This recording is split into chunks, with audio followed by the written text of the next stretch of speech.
فرعون وانتم تنظرون۔ پچھلے درس میں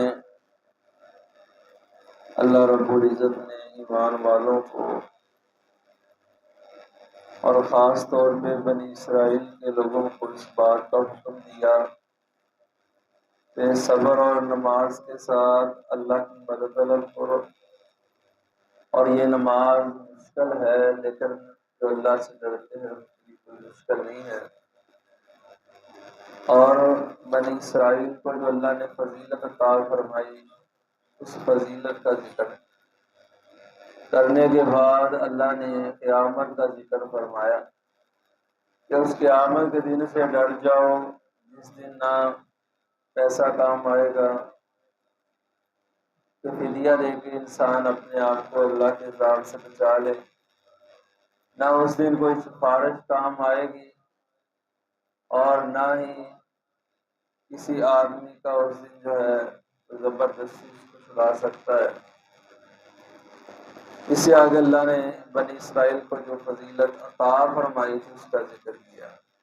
وَإِذْ نَجَّيْنَاكُمْ مِنْ آلِ فِرْعَوْنَ، اور جب ہم نے نجات دی تم کو اے بنی اسرائیل من آل فرعون، فرعون کی آل سے، یسومونکم سوء العذاب، وہ دیتا تھا تم کو بہت برا عذاب، یذبحون ابناءکم، وہ تمہارے بیٹوں کو ذبح کر دیتا، ویستحیون نساءکم، عورتوں کو چھوڑ دیتا، جو بچے ہوتے بیٹے ہوتے ان کو قتل کر دیتا، اور جو بیٹیاں ہوتی ان کو کچھ نہ دیتا۔ یہ بنی اسرائیل کو فرعون نے قتل کرنے کا یہ سلسلہ کیوں شروع کروایا؟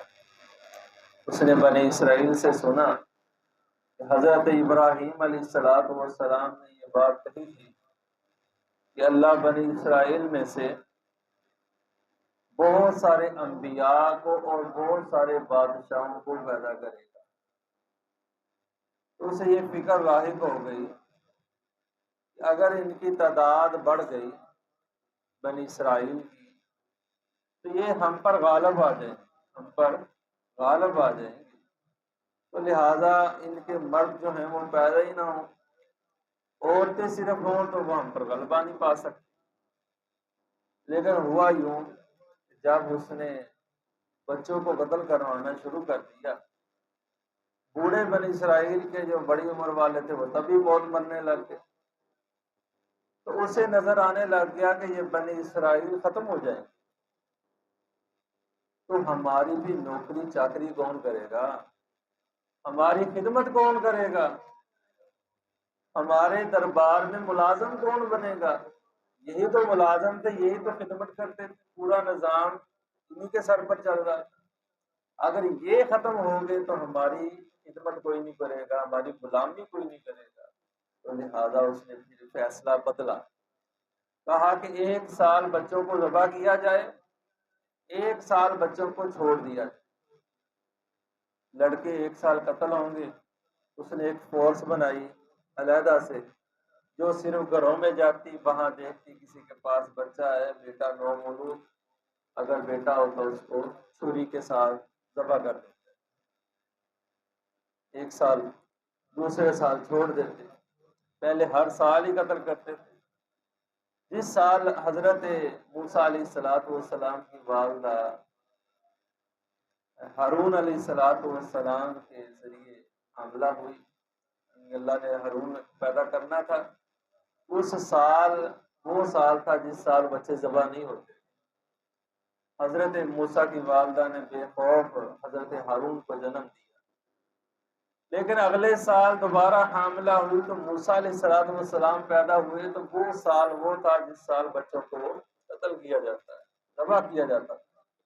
تو حضرت موسیٰ کی والدہ بہت پریشان، اللہ نے سورۃ طٰہٰ میں مکمل واقعہ بیان کیا کہ بڑے غمزدہ ہوئی، پریشان ہوئی کہ میرے بیٹے کو ابھی آئے گی فوج اور قتل کر دے گی، ذبح کر دے گی۔ یہ خوف ہی تھا کہ اللہ نے وحی کی، اللہ فرماتے ہیں فَأَوْحَيْنَا إِلَىٰ أُمِّ مُوسَىٰ، ہم نے موسیٰ کی ماں کی طرف وحی کی کہ اپنے اس بچے کو ایک صندوق میں ڈال دے۔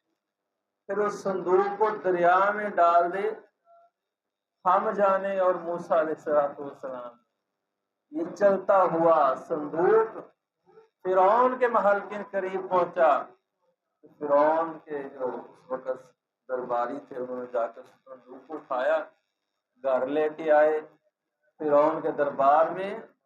تو فرعون کی جو بیوی تھی اس نے دیکھا اور کھولا اس کو، اس میں موسیٰ علیہ السلام۔ تو وہ کہنے لگے اس بچے کو میں اپنا بیٹا بناؤں گی۔ قرۃ عینی لی ولک، یہ میری آنکھوں کی بھی ٹھنڈک بنے گا، فرعون تیری آنکھوں کی بھی ٹھنڈک بنے گا۔ بیٹے کو گھر لے آیا، جس کی وجہ سے اتنے بچوں کو قتل کروایا تھا، وہی بچے کی خود پرورش شروع کر، خود اس کو کھلانے لگ گیا۔ اس لیے کہتے ہیں کہ اللہ جس کو بچانا چاہے اس کو کوئی مار سکتا، اللہ اسی کے گھر میں اس کی پرورش کراتا ہے، جس کی وجہ سے سینکڑوں ہزاروں اس نے بچے قتل کروائے، اسی کے گھر میں اللہ نے موسیٰ کو بھیج دیا۔ پر کیف وہ واقعہ انشاءاللہ اپنے موقع پہ بیان ہوگا، لمبا واقعہ ہے۔ تو اللہ پاک فرماتے ہیں یذبحون ابناءکم، وہ تمہارے بیٹوں کو ذبح کرتا تھا، ویستحیون نساءکم۔ بعد نے کہا کہ فرعون کو خواب آئی تھی کہ اس کی سلطنت ختم ہونے لگی، اس کے درباریوں نے مشورہ دیا کہ تو بچوں بنی اسرائیل کے بچوں کو قتل کروا۔ آج بھی مسلمانوں سے کفار اسی لیے خائف ہیں، اور طرح طرح کے ہیلوں بہانوں سے، کبھی نس بندی، کبھی منصوبہ بندی، کبھی کچھ کہ مسلمانوں کی تعداد کم ہو جائے، کہیں یہ نہ ہو کہ ان کی تعداد بڑھ جائے اور ہم پر یہ غالب آ جائیں۔ تو کبھی پیسے کے ذریعے، کبھی ڈراوے کے ذریعے، کبھی جو ہے کبھی کسی طرح ان کو حکم دیتے ہیں کہ آپ نے منصوبہ بندی کریں، بچے زیادہ نہ ہوں۔ تو اللہ پاک فرماتے یہی خوف فرعون کو تھا۔ اللہ فرماتے وفی ذالکم بلاء من ربکم عظیم، اس میں تمہارے لیے تمہارے رب کی طرف سے بہت بڑی آزمائش تھی۔ اللہ نے تمہیں اس آزمائش سے بچایا، نجات دی، اور فرعون کے حواریوں کو اللہ نے نیست و نابود کر دیا۔ فرمایا وَإِذْ فَرَقْنَا بِكُمُ الْبَحْرَ، جب ہم نے پھاڑا تمہارے لیے بحر سمندر کو، اس میں رستے پیدا کر۔ اب موسیٰ پیدا ہوا، بڑے ہوئے، سارا واقعہ اللہ نے بیان کیا۔ آخر میں چل کے فرعون موسیٰ کے بھی مخالف ہو گیا، اور موسیٰ کے ماننے والے جو ان کے بھی مخالف ہو گیا۔ رات فیصلہ کیا کہ سب کو ختم کر دیا جائے گا۔ اللہ نے وحی کی موسیٰ تو اپنے ساتھیوں کو لے کے یہاں سے نکل جا، علاقہ چھوڑ دے۔ حضرت موسیٰ علیہ السلام اپنے ساتھیوں کو لے کے نکلے، فرعون کو بھی پتہ چل گیا، پیچھے وہ اپنے لشکر کو ساتھیوں کو لے کے نکلا۔ چلتے چلتے دریا کے کنارے پر، سمندر کے کنارے پہنچے تو آگے دیکھا کہ سمندر جو ہے وہ تو اپنی روانی میں جوش مار رہا ہے، پیچھے فرعون اور اس کا لشکر ہے، اب کیا بنے گا؟ تو ساتھی گھبرا گئے، ساتھی پریشان ہو گیا، اب کیا بنے گا؟ ایمان، تقوی، توکل اسی کو کہتے ہیں کہ جب پیچھے فوج ہو اور آگے دریاؤں کی موج ہو، پھر انسان اللہ پر توکل، اس کو توکل۔ گھر بیٹھے کوئی پریشانی نہیں، یہ کیا توکل ہوا؟ اصل توکل وہ ہے جب موت، سانس جو ہے گلے میں آ پہنچے، اس وقت انسان کو جو ہے اللہ پر توکل ہو کہ نہیں میرا اللہ مجھے بچا لے، میرا اللہ مجھے بچا لے گا۔ تو فرعون کے جو پیچھے ہے موسیٰ علیہ السلام کے ساتھی کہنے لگے اے موسیٰ اب کیا بنے گا؟ موسیٰ علیہ السلام فرماتے ڈرو نہ، اللہ ہمارے ساتھ ہے۔ اللہ نے فرمایا موسیٰ اسی دریا میں اپنا وہ عصا مار، جو عصا تیرا کبھی سانپ بن جاتا ہے، کبھی وہ پتھر پہ بجے تو اس میں اللہ 12 چشمے جاری کر دیتا ہے۔ آج اس کو دریا پر مار، پانی پہ مار، پانی پہ مارا گیا، اللہ نے 12 رستے جاری کر، فرمایا ہم نے پھر ان کو خشک بھی کر دیا، کہیں یہ چلتے ہوئے موسیٰ کے ساتھی وہاں گر نہ جائیں، پھر جو ہے پھسل نہ جائیں۔ ہم نے وہ تمام رستہ صاف بھی کر دیا۔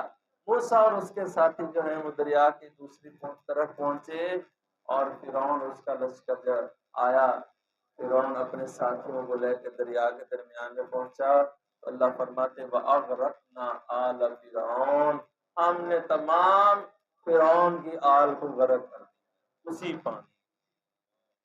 اسی پانی میں فرعون اس کے ساتھیوں کو غرق کر دیا۔ وَأَنْتُمْ تَنْظُرُونَ، اور تم دیکھ رہے تھے تمہاری آنکھوں کے سامنے وہ فرعون جو اپنے آپ کو کہتا تھا کہ انا ربکم الاعلی، میں سب سے بڑا رب ہوں، اللہ نے اس کا غرور پانی میں غرق کر دیا، اس کا غرور پانی میں غرق کر دیا۔ اور دنیا والوں کو بتایا جتنا مرضی متکبر شخص ہو، جتنا مرضی غرور والا ہو، اس کو دنیا میں ہی غرق کر دیتا ہوں، دنیا میں ہی تباہ و برباد کر دیتا ہوں، تو میرے سے زیادہ طاقتور کوئی نہیں ہے۔ تو اللہ نے فرعون اور اس کے ساتھیوں کو پانی میں غرق کر دیا۔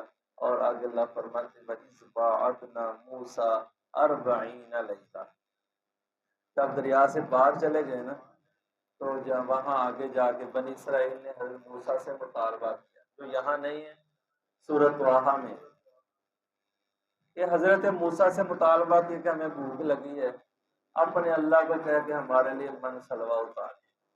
حضرت موسیٰ نے دعا کی، اللہ نے من سلوا اتار دی، وہ کھاتے صبح و شام من سلوا، اور انہیں کوئی مشقت نہ کرنی پڑتی، کوئی محنت نہ کرنی پڑتی، بس آج کھا پی لیا اور سو گئے، عبادت کر لی، یہی ان کو مقصد تھا زندگی کا۔ تو اس کے بعد کیا ہوا کہ انہوں نے موسیٰ علیہ السلام سے کہا کہ موسیٰ، انہوں نے دیکھا ایک بستی والے جو اپنے پتھروں کی معبودوں کی پرستش کر رہے ہیں، کہنے لگے موسیٰ ہمارے لیے بھی ایسا کوئی پتھر بنا دے جس کی ہم پرستش کریں۔ اور موسیٰ کہتے تم پر افسوس ہے کہ تم دیکھو تمہیں اللہ نے کیسے بچایا، کیسے یہاں لے، ابھی بھی تمہاری وہی سوچ وہی فکر ہے۔ اللہ اکبر۔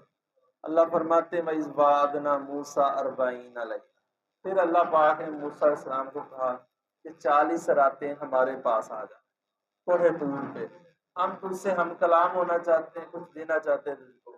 ثُمَّ اتَّخَذْتُمُ الْعِجْلَ مِن بَعْدِهِ، موسیٰ علیہ السلام وہاں چلے گئے تو رات لینے 40 راتیں وہاں گزاری۔ اس سے پہلے جو حضرت موسیٰ قوم کو تبلیغ کرتے رہے، دین سکھاتے رہے، وہ کیا تھا؟ وہ حضرت موسیٰ کی حدیث تھی، موسیٰ کی حدیث تھی جو اللہ نے وحی کی تھی موسیٰ علیہ السلام کی طرف، وہ حدیث پر ہی عمل کرتی رہی ساری کو۔